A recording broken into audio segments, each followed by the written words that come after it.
Alright, most people do bike checks, and I'm going to do one too. I'm going to start to the front, work my way back.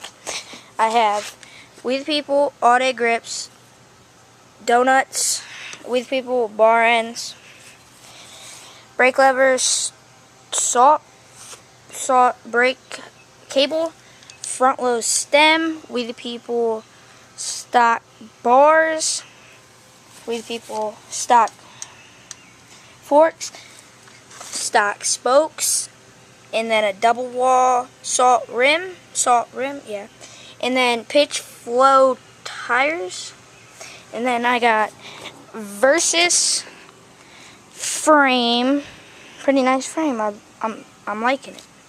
Salt stock crank arms, Eastern pedals, Thermalite seat post, GT pivotal seat. The only reason I got that on there is because of the pink GT bikes.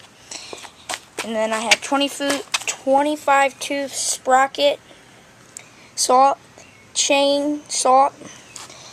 And then you might be able to see it, but probably not. It's clear see-through brake pads, stock spokes, pitch flow tire, salt hub, salt,